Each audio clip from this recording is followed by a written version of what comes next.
WJOP Radio 96.3 FM, WJOP LP, Newburyport. Good morning, I'm Damon, and this is the radio portion of the NCM Hub, now airing the morning show simultaneously on Comcast Channel 9 in Newburyport. Port Media is the video production arm of the Hub. It's programming shown on Comcast Channels 8 and 9 in Newburyport, along with Port Media YouTube. Taking a look at the forecast for today, it's going to be partly cloudy with a high of 64. Clear tonight, 52. For tomorrow, some sun with a few passing clouds. Tomorrow's high of 77. And tomorrow night, partly cloudy skies, giving way to cloudy skies overnight, and the low of 62. For Friday, it's going to be cloudy in the morning, followed by scattered showers and thunderstorms in the afternoon, and the high of 81 degrees. Our next high tide is going to be around 1:16 this afternoon. Currently in Newburyport, we are looking at 60 degrees. In the news, a fundraiser is being organized by friends and coworkers for Newburyport Police Officer Megan Tierney, who has been diagnosed with breast cancer. The fundraiser is going to be held on June 12th at Mission Oak Grill in Newburyport. Tierney's been a police officer in Newburyport for 5 years now. Prior to that, she was a dispatcher. She also is the department's school resource officer. Amesbury High School seniors are going to be getting their diplomas on Friday, but yesterday they walked through the corridors of the Cashman Elementary and the Amesbury Elementary Schools, where they met large groups of elementary school students, wishing them well. And a trip back down memory lane. The group looking to build a 240-unit condominium project at Salisbury Beach is taking the town to land court, appealing conditions put on the $130 million project by the Salisbury Planning Board, claiming the restrictions are unenforceable because they are highly subjective, vague, and ambiguous. The story is in the Daily News. And a Martha's Vineyard man was arrested late yesterday afternoon after leading police on a chase on I-95 from Stoneham to Georgetown. 39-year-old Steve Chaffee of Edgartown was arrested after he crashed and fled on foot. He was tracked down by a state police canine. He'll now face a variety of charges, including failure to stop for police. The Maine Department of Fisheries and Wildlife says a Hampton man suffered critical injuries Sunday when he was involved in an ATV crash that killed another person. 55-year-old Blake Barker was flown to Eastern Maine Medical Center in Bangor following the crash in Bingham, Maine. Wardens are continuing their investigation of the crash that killed 55-year-old Charles Goodstein from Durham, New Hampshire. This past weekend, the Governor's Academy held its 255th commencement, graduating 120 seniors. The keynote speaker was John Kerry, former U.S. Senator, former Secretary of State, and former presidential candidate. And also this past weekend, Amesbury celebrated its 350th anniversary of its incorporation when local settlers decided to separate from Salisbury to form their own community, naming it Amesbury after a town in England, where some came from. As part of the celebration, the mayor of Amesbury, England, Lord Mayor Richard Allen, was in town to help with the events. He and his wife presented Amesbury Mayor Ken Gray with a time capsule to be opened on Amesbury's 400th anniversary, which is going to be coming in 2068. And the state medical examiner's office will be conducting an autopsy after a man's body was discovered sitting against a tree in Georgetown Saturday afternoon. It was discovered by a passing motorist, and when it was discovered, the person was already dead. No foul play is suspected. Georgetown police say that there are no active missing person reports. The Seacoast Center Marine Mammal Rescue Organization has expanded its territory by setting up a satellite office at the Mass Audubon's Joppa Flats Education Center from its home base in Rye. The center is now responsible for responding to all calls about marine mammals on the shore from Essex north to the Maine border. And the public is being asked to help protect the endangered piping plovers nesting along the sandy shores of Hampton and Seabrook. The New Hampshire Fish and Game Department says that there are 6 pairs. Their breeding habitat is fenced with yellow roping to indicate the birds' presence to beachgoers and to allow the mating pairs space to nest and raise their young. and a bill to allow Hampton to hold an emergency town meeting to vote on replacing a corroded sewer pipe at Hampton Beach passed the House and Senate last week. If the bill is signed by Governor Sununu, it will allow the town to hold a special town meeting in which voters would then be asked to replace 2 pipes that run under the marsh from Hampton Beach to the town's wastewater treatment center. Coming up this afternoon at 1:30, the MVRTA is going to be holding a public hearing in Newburyport on potential service cuts, which may include eliminating all Sunday service and some reductions of weekday bus service. The agency is looking to cover a potential shortfall of $600,000 worth of funding for the upcoming fiscal year. The public hearing is going to be held in Newburyport this afternoon, starting at 1:30 at Newburyport City Hall. And a Newton man arrested by Amesbury police recently is being held without bail until his next court appearance. 43-year-old David Barnes is deemed too dangerous to be released prior to trial. He is accused of meeting a 15-year-old girl that he met online for a sexual encounter in Amesbury and is charged with rape of a child. He's due back in court on June 27th. Newburyport Education Foundation is going to be holding its awards night on June 12th at 6:30 at the Riverwalk Brewing Tap Room on Parker Street. Recipients include Megan Ash. She'll be getting the Excellence in Education Award. That's the ED Award. Blakely Green is going to be getting the Cindy Johnson Volunteer Award. And Scott Signori of Matter Communications is going to be getting the Business Partner Award. Kerry O'Donnell is the new executive director for the Newburyport Education Foundation.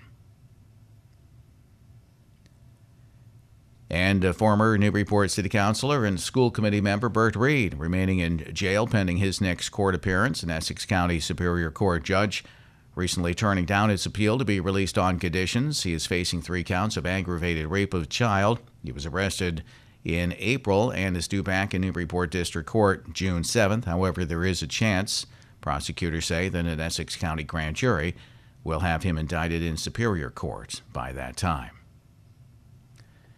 And Amesbury City Councilors continuing their review of Mayor Ken Gray's $59.9 million budget for the upcoming fiscal year, of which $31.6 million will go to the schools and $7.7 million for public safety.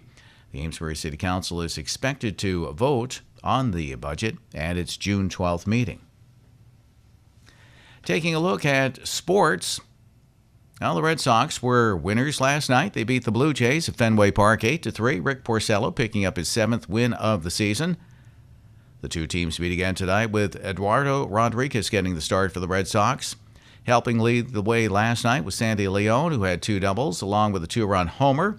3 hits overall on the night. Xander Bogaerts also homered. Sox also got 2 doubles from J.D. Martinez, along with doubles from Mitch Moreland and Andrew Benintendi. Golden State is going to be hosting Cleveland tomorrow night. That's going to be Game 1 of the NBA Finals. Game 2 of the Stanley Cup Finals is tonight in Las Vegas, with the Golden Knights leading the Washington Capitals 1-0 in that series. The New England Revolution will be hosting Atlanta United, and that's going to be tonight at Gillette Stadium. Meanwhile, Revs forward Christian Pinella has been named to the MLS Team of the Week for his efforts Saturday night against the Vancouver Whitecaps, in which he scored his 5th goal of the season. On the high school schedule in baseball today, North Reading is going to be at Amesbury and Masconomet at Georgetown. Softball yesterday, Newburyport shut out Masconomet 12-0. Softball today, Manchester Essex at Amesbury with Georgetown Mystic Valley. In boys lacrosse today, Hamilton Wenham is going to be at Pentucket and Whittier at Northeast Metro. Girls lacrosse yesterday, Newburyport beat Andover 16-6, and it was Georgetown 12, Haverhill 9. Girls lacrosse today, Swampscott's going to be at Pentucket and Methuen at Georgetown. In New Hampshire, the state tournaments are underway. In boys lacrosse, Division II, a first-round game tonight. Hollis Brookline is going to be at Winnicott. That starts at 7 o'clock. And in girls lacrosse, Division II, in the quarterfinals, this afternoon at 5, Goffstown is going to be at Winnicott. Joppa Radio would like to remind you about an event that's going to be taking place in Salisbury, the Hilton Senior Center. It's a Property Watch Seminar, and it is going to be getting underway at noon. a free Property Watch alert notification presentation to help you learn how to protect your home from fraud and scams. A representative from the Essex District Registry of Deeds will be there to explain the benefits of the free alert notification program and to answer questions. For details, contact the Salisbury Hilton Senior Center at 978-462-2412. In the end, that gets underway at noontime today. And Anchor of Hope Diaper Bank is going to be holding its first ever online auction. Funds raised through the June Splurge auction will support the organization's efforts to provide diapers free of charge to Merrimack Valley and Upper Massachusetts Seacoast families in need. And to donate or learn more about the auction, you can email Anchor of Hope Diaper Bank at diapers@aohdiaperbank.org. Forecast for today? Well, it is going to be, for today, partly cloudy and 64, clear tonight and 52 degrees. For tomorrow, some sun with a few passing clouds and the high of 77. Tomorrow night, partly cloudy skies, giving way to cloudy skies overnight and the low of 62. For Friday, cloudy in the morning, followed by scattered showers and thunderstorms in the afternoon and the high of 81. Next high tide at 1:16 this afternoon. Currently in Newburyport, we have 60 degrees at 7:14. Mary Carrier is going to be joining us in just a couple of minutes. We'll learn all about the Newburyport City Council meeting that took place last night. I'm Win Damon. This is WJOP Radio 96.3 FM, broadcasting simultaneously on Comcast Channel 9 in Newburyport. WJOP Radio 96.3 FM. That's Mary Carrier on the guitar and entertaining us today. My warm-up. Well, actually, I guess you had plenty of time to practice the guitar last night because I guess the Newburyport City Council meeting went pretty long, huh? Yes, they've been getting longer and longer. No, it was past 10:30 last night. Yes, so it was a long meeting, and because in the beginning there was a lot of public speaking, so a lot of people showed up. It was all, last night was pot, and more pot. Oh. Everything but the smoke. Oh, dear. So, you can't smoke at City Hall. So anyhow, there was, because there were a couple of questions that were coming up during the council on, first of all, the moratorium that they've proposed on, also there's questions on where the cultivation's going to take place and where the retail stores are going to go, and a lot of prominent people there last night. We had a lot of people from the industrial park, and Byron Matthews was there, and he spoke, and a lot of the business owners, and Frank Cousins was there from the chamber, and he spoke for the chamber. And I think what it is, the cultivation, they've been looking at a couple of places out in the industrial park where they can actually grow it, you know. And there's two people who are interested in doing that, and they have 2 buildings out there. And the discussion by the industrial park leaders, so to speak, founders, they're against it because they feel like that this might hurt the other businesses out there, and also the fact that they worked very hard to put the industrial park in there, and a lot of private money went into the industrial park, and so they're just concerned about what would come with that, having that out there.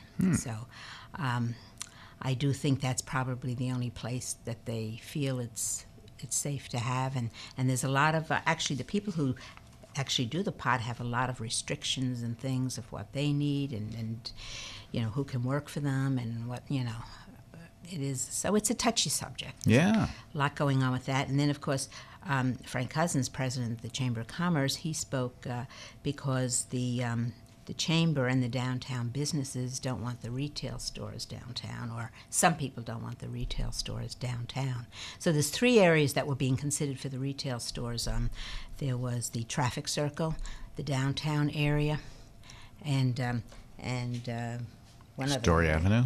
Pardon? Story Avenue? Story Avenue, yes, up where all the other businesses are. Sure, So So that went into a lot of discussion, and everyone got to speak, and also they had I think a poll hearing first. So that extended the poll hearing for Merrimack Street. Oh. So that was about 7:15, and so by the time everyone spoke and the meeting finally got going, it was late.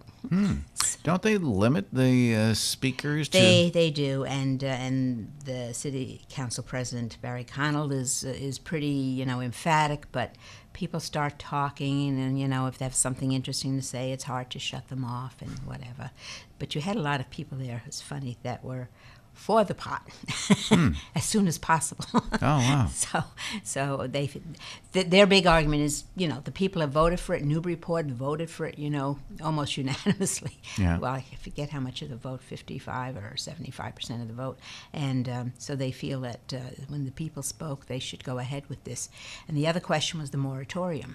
The councilors said they might want a moratorium, and just so they can think about it, get it right the first time, and all that. So that came up. So I'll just get on with what happened here and the results of it and everything else. So All right, yeah. We'll start with that. So, and there were some appointments last night.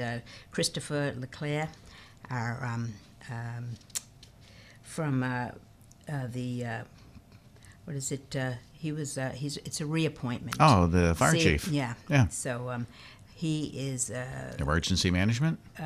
he was reappointed until June of 2023. Oh, terrific. Yeah, he's good. Yeah. And then Tom O'Brien was reappointed to the Housing Authority till August of 2023. Mm-hmm. And Amr Ibrahim was appointed to the Human Rights Commission to 2021. So those were some of the appointments last night. And and Ron Thurlow to the Harbor Commission for 2020. Okay. So we had that.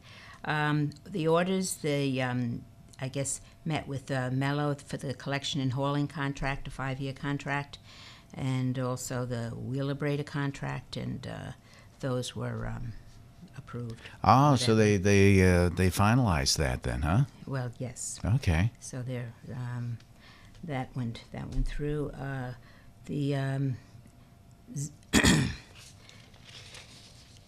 have a lot of notes here. They have just too much happening. I know. Yeah. The capital improvement program submission last night that also passed for fiscal year 2018 to fiscal year 2022. That's what she put up on the website. The mayor put that up on the website, so now it's been submitted to the city council. To the city council, and, okay. And so they will have to see what projects they want to put in. Mm-hmm. What's the priorities and all that stuff. So, and then the revolving funds.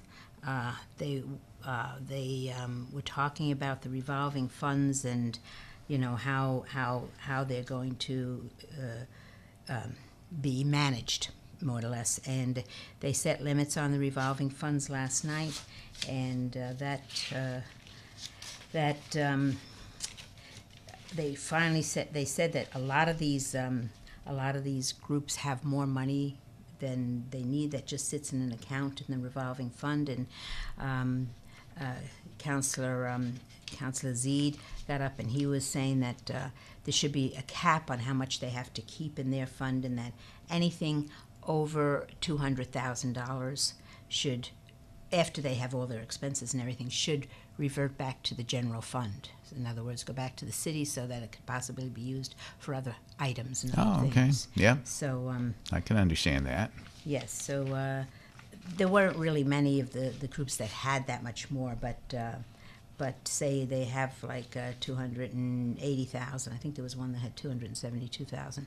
Then that 72,000 would revert back to the city for the general fund. Mm-hmm. So that passed. I think that passed. Yes, that passed last night.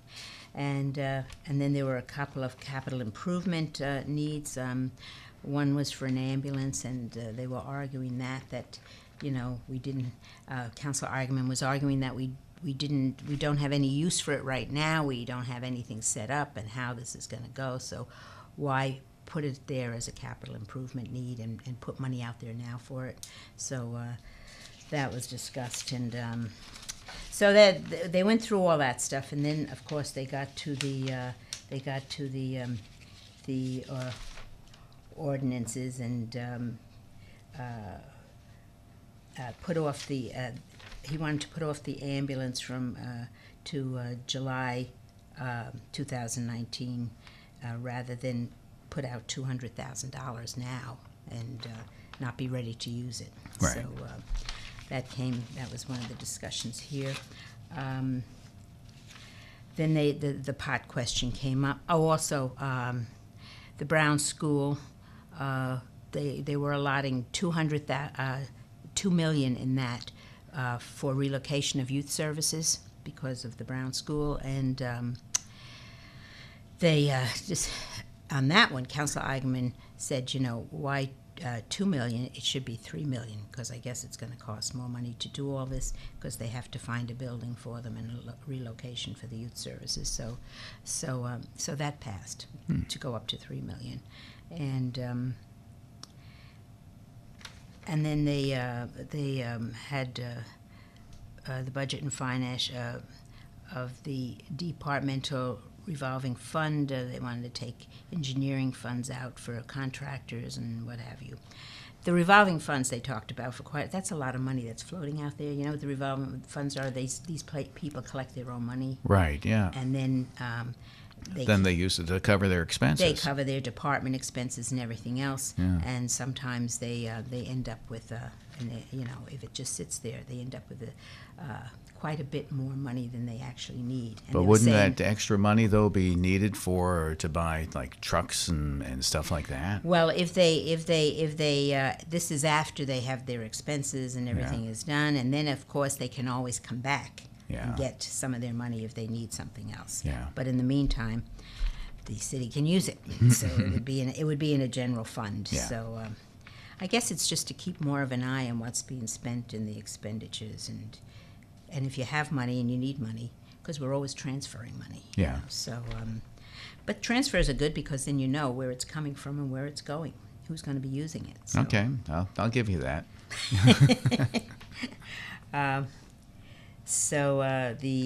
Let's see.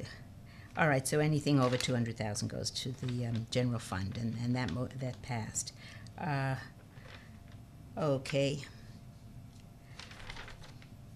Oh, they had a spending for electrical. For the electrician spending limit from $95,000 to $60,000. So they lowered that. That's a motion to amend, but I think that was going to budget and finance. Mm-hmm. Looking at that one there.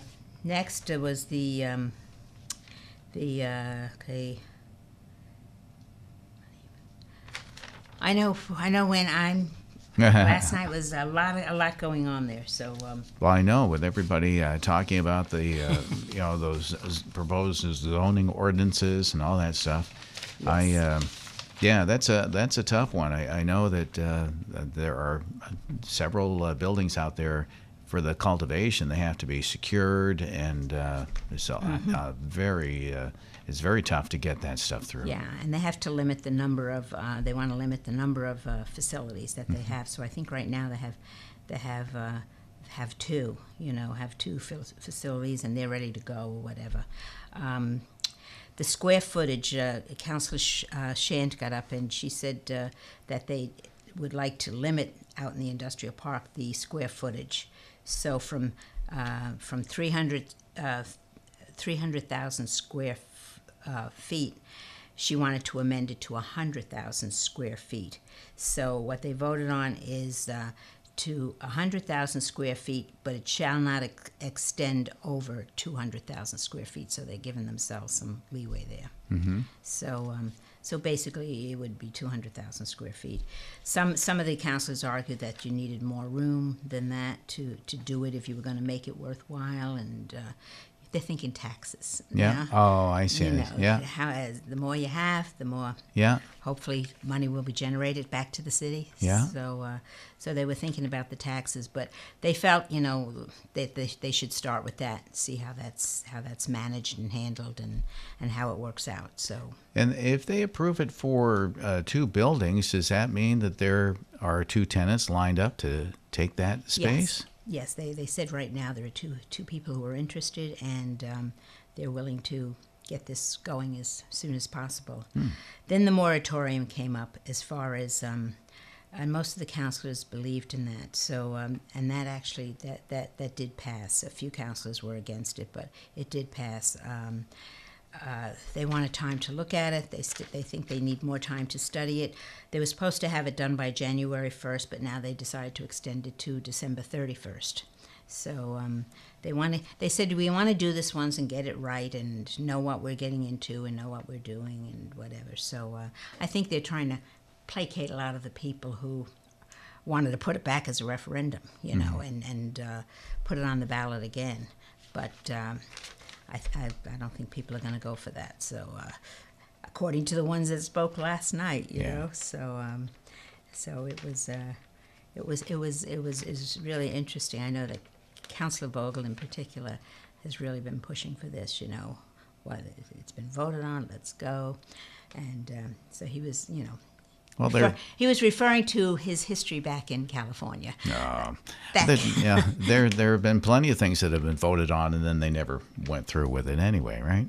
Yeah. Oh, yes. Oh, yes. Many things. Senior center, park, and the waterfront. The waterfront. How many referendums? I think we had 2 or 3 referendums on the waterfront, and we're still arguing that one out there. So, So they approved the moratorium. So I guess they also want to check and do more investigating about how this has worked in California, Colorado, and Oregon. So see. And I heard this morning, there's no smoking openly on the street. So $100 first fine if you get caught smoking marijuana. So they're really trying to regulate this as much as possible.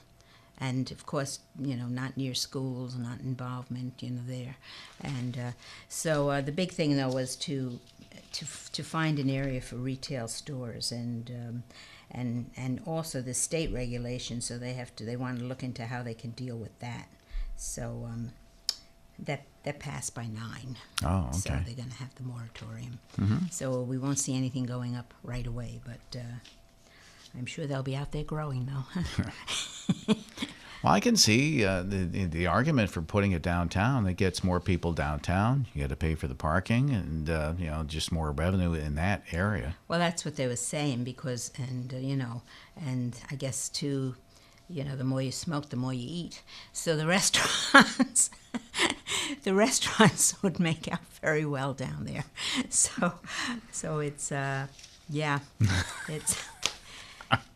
I think eventually you probably will see it downtown because, you can only restrict so much and regulate so much. It might take a couple of years for that. Yeah. But, plus there's space downtown, too.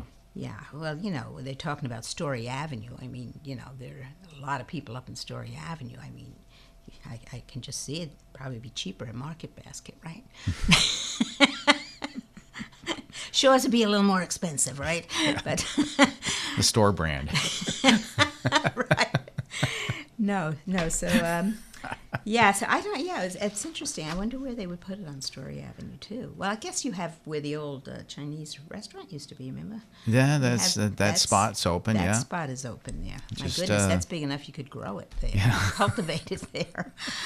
But otherwise, Story Avenue looks pretty full. Yeah. That's filled in quickly, especially with CVS and that. Yeah. So I wonder if CVS would be handling medicinal. That's the other thing they were talking about, locations for medicinal marijuana. Okay. There's also space on Low Street, too. That's right, too. Well, we have that whole farm down there, right? Well, that's where Haji's, you have that land, but the Hardy and Pike Plaza, that has a couple of units in there that are open. But Kmart's gone. Yeah, that's right. Oh, what a huge store that would be. That would be a supermarket, a marijuana supermarket. Yes. So, right, and I think right over there next to the health food drugstore there. There's lots of locations, but right now there's a moratorium, and they're going to look at all of this, and they're going to come up with the best location. And, so that was a big discussion last night, and oh yes, and then I can imagine that was to the cultivation part. That would have to be the last thing that when they came up with the idea for the industrial park. To have an agricultural area in there, and then to grow marijuana in there. Right. Man. And then they were saying too, that the industrial park is always looking to expand, and there are businesses that would want to go in there maybe, and they're always trying to bring new businesses in, and they're afraid that would just kind of put the skids on that one. So a lot of people spoke out against the industrial park, But when you think about it, where else would make sense? Yeah. No, it's isolated. You need a large area. Yeah. Yes. And it's not really, close to schools. I mean, a few schools on Low Street there, yes, and you have the charter school and middle school. But I think this location might be far enough away that they can, and as they said that.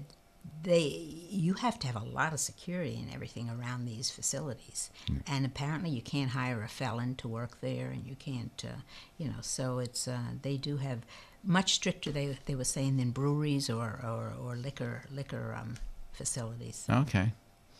So we shall see if that one comes up in our lifetime too. Imagine the waterfront park. I mean, they want to pay for the waterfront. How do you pay for that? Stick a few plants here and there. No. Oh no, folks, we're just joking about that. That didn't come up last night. No. So the whole downtown would have a happy smile on their face from morning to night, right? That's right. Newburyport, the happy place. Right. Come sit and enjoy the views, right?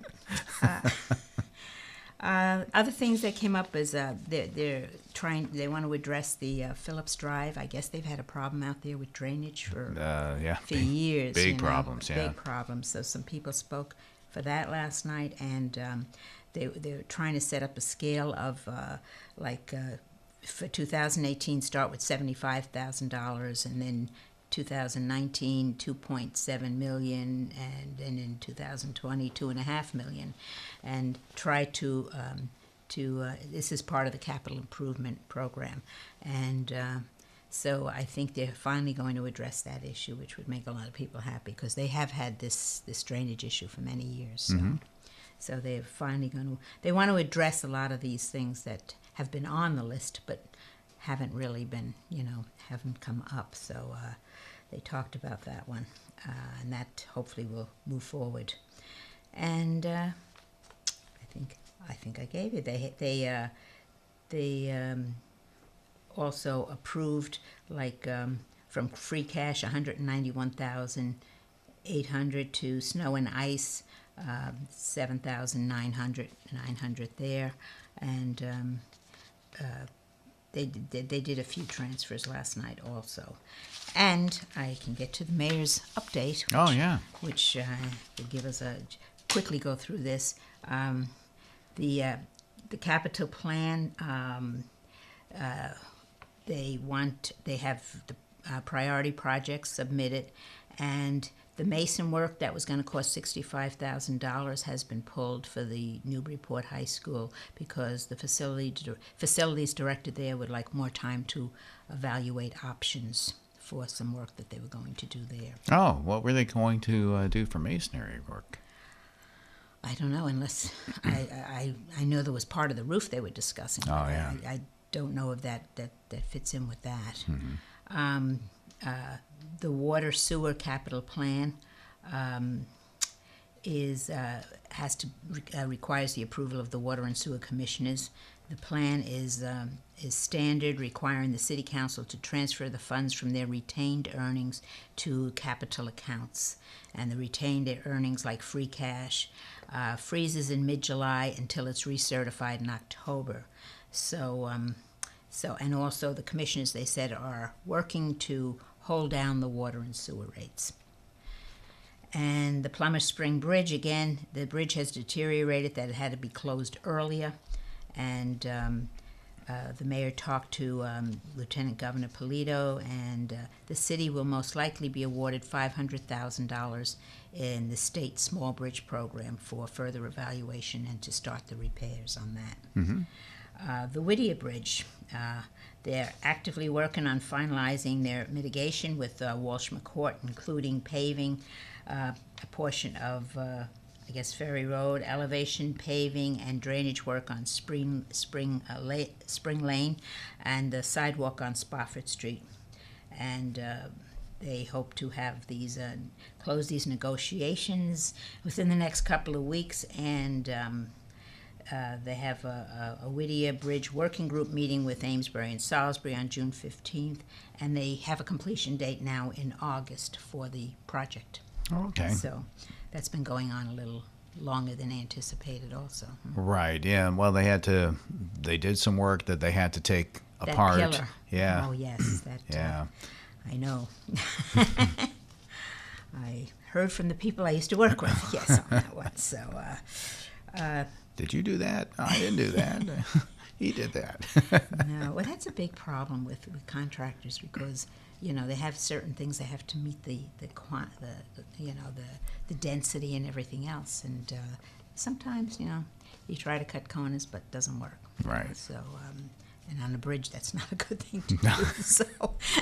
So luckily they caught it, and they were able to rectify that. So, yeah. It's looking good. The bridge is really looking good. Oh, good. So, and it's working. The traffic seems to be flowing. So there's been safe routes to school. It was there's a public hearing scheduled for June 14th, 6:30 at the library to review plans for $1.2 million grant.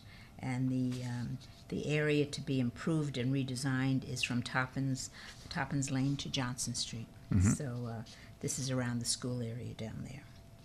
And the road work. There were people who spoke on also a public hearing about the road work, and the counselors were concerned they'd be getting a lot of complaints. The road work on 113, that some of it they on Story Avenue, they were they were adding to the drainage and ramp work, and they had some complaints from residents as the work completed at night starting at 8 p.m. They were trying to do some of the work during the day to speed it up, but I guess it caused a major problem with the traffic on 113, and the school buses were delayed in getting the students to school. So I think they have to go back to their night work. It's a big project, and I guess they wanted to see if they could do some of it without, but I guess it just held up traffic too much. It's busy up there, very busy now. It is, yeah. Just to come out of a street or whatever is busy. Okay. And the garage facility, they're going to look at some brick mock-ups so they get the right kind of brick. They want to see what it looks like. I guess they have to order the precast, and so they may have to go to Vermont to see the mock-up, because the mock-up is too large to move here. So they're working with Mass DOT to secure $2.5 million required to be spent by June 30th. And so they have the Governor Baker and Lieutenant Governor Polito have their support for an extension if they have to. Mm-hmm. So. And they're meeting with the MVRTA to final the lease agreement on June 5th. Okay. Mentioning the MVRTA, they have a hearing at Newburyport City Hall this afternoon at 1:30 because they want to put out the idea that we might not get as much money as we planned in the new year, and they're looking at a $600,000 shortfall. They're looking at cutting back on eliminating Sunday service, maybe cutting back some of the weekday service too. Right, they talked about cutting it down. So that's 1:30 this afternoon at Newburyport City Hall. Even though the buses don't seem crowded at times, I guess a lot of people do use it. I know you see at the library a lot of people waiting for the bus to come, and I don't know if that's an indication, but they took away the big bench up at right outside Market Basket there next to Walgreens. They had a bench there, and for people to sit and wait for the bus or wait for a taxi or whatever. Somehow it's gone. Huh. Yes. Well, maybe they took the bench out because people were smoking there. Yes, that could be too. Yeah. That could be too. Yes. I saw a gentleman, he had a basket overturned, and he was sitting on the side of the basket. And he said, you've got to make amends wherever you can, So, so that's going to be interesting, because every year you go and you negotiate with the MVRTA about, costs and what the money's going to be like. So, the groundbreaking, I guess, for the Hillside Sustainable Living was held on May 18th, and the mayor mentioned there was a great turnout from the community and the state for that. That's looking good, actually. I saw that the other day. I was driving by there, and it's quite the development. Yeah, that's David Hall's development. David Hall's, and it's, I guess, totally sustainable. Sustainable. That's the word. Yeah. So that had to be quite expensive to do that, I'd say. Yeah. To build that, because it's easier to build when you're putting in utilities and things like that. But good for him. Yeah. He does a lot of these kind of neat projects. Yeah, he does. So the tannery, the farmers market, all of that, and. I'm sure there's many other things here to talk about, Win. Many things, if I could. Well, they're working on, before you came on, they are going through the budget, because that vote has to come up soon, right? For the new fiscal year. Well, it has to be voted on before July 1st. So. And they only meet one more time or two more times? They only There's only 2 more city council meetings. So you can, if you need to vote, you can always call a special meeting for that, I guess. You have to vote.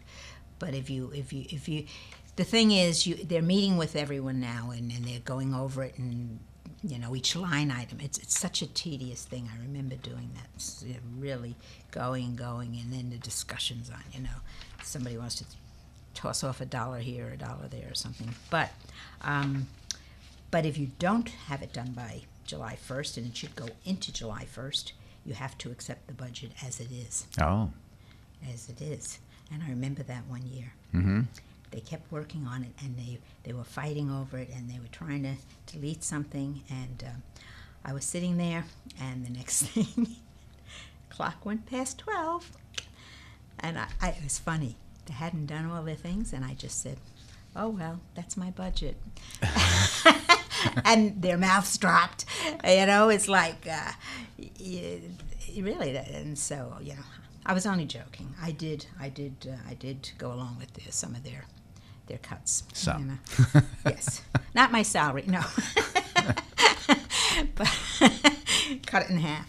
But yeah, it's you have timelines there, so you have to have it done. Usually they have it done weeks before, but of course there were some people who were not happy, so they were really looking at this and arguing and trying, so. Yeah. But it can happen. Remember that. We looked at the clock. I said, oh, I'm going home. That's my budget, No wonder I'm not there anymore. So. One term. But what a fun term it was there. What a fun term. Anyhow, no, a lot got done, actually, which amazed me myself in 2 years. But you just got to stick to your guns. You got to do this now. Anyhow, we have a good city council there, and the mayor, and they work well together. So there's a lot getting done. A lot has happened in Newburyport. So, and that's what it takes. Did they talk at all about the upcoming graduation ceremonies and things like that? Wishing the senior class best of luck. Well, there was an item on there, but they haven't addressed it yet on the appointment of the salutatorian, the valedictorian, and the salutatorian. But that wasn't taken up last night. So can they still do that, even though they don't have they don't have class rankings anymore? How do you know? Well, that's it. I mean, hey.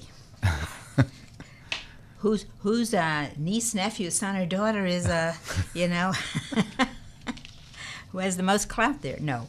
I'm sure they work with the teachers and the school committee. I mean, you have to have grades, and so you'd have to average them out to find out who's the highest, and, But then that would constitute a ranking.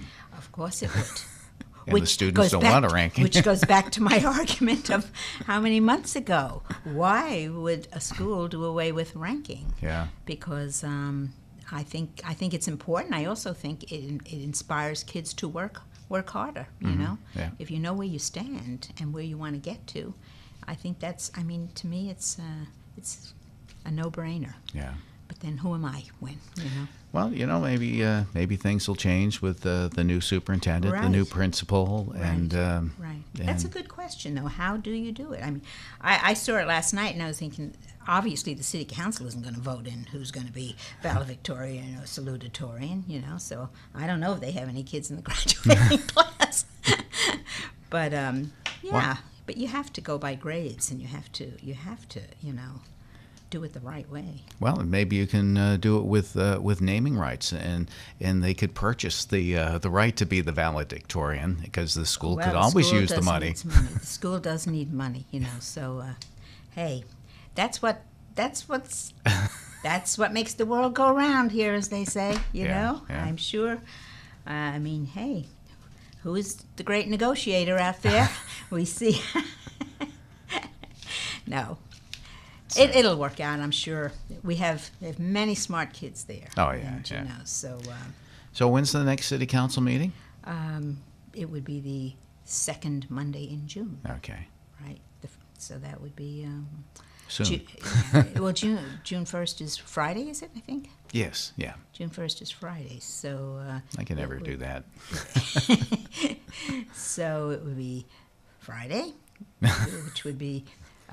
1, 2, 3, 4. The 8th, right? Wouldn't that be the Friday? Would be the 8th, and then 7 after that would be the 15th, 16th, 17th. Would it be the 18th? Something like that. Would it be the 18th of June? I'd imagine, maybe, if my math was never my big skill there.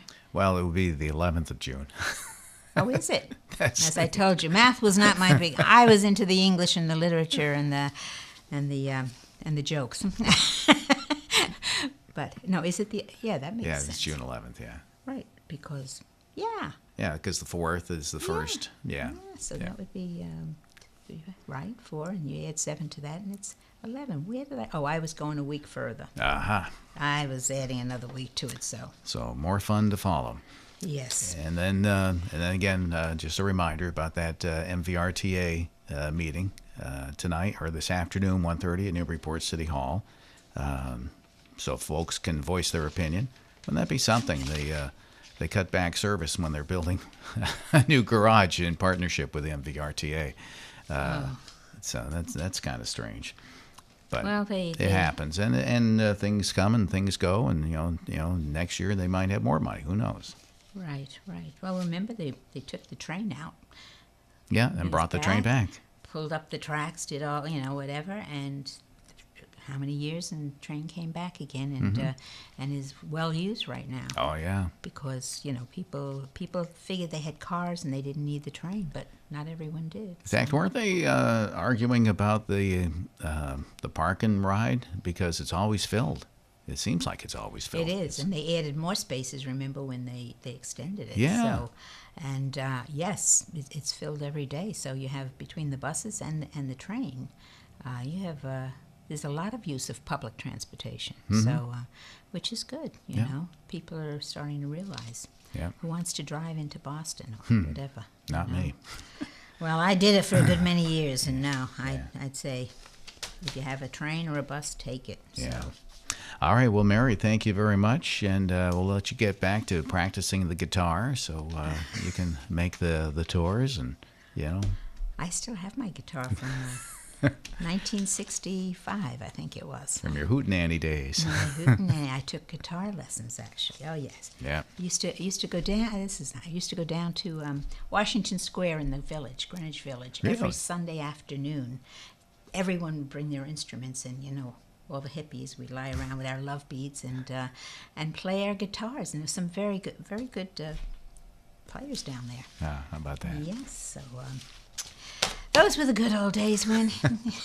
Well, soon they'll have them here with the retail shop. So. Oh, they'll be all over the industrial bar. We'll have another Woodstock there. Oh, all right. Only joking, folks. Okay, a little humor in the morning. That's a good thing. All right. Hey, Mary, thank you so much. We'll see you in a couple of weeks, if not before. Hopefully. All yes. right. Mary Carrier, our guest this morning here on WJOP Radio 96.3 FM. She was at last night's Newburyport City Council meeting. WJOP LP, Newburyport.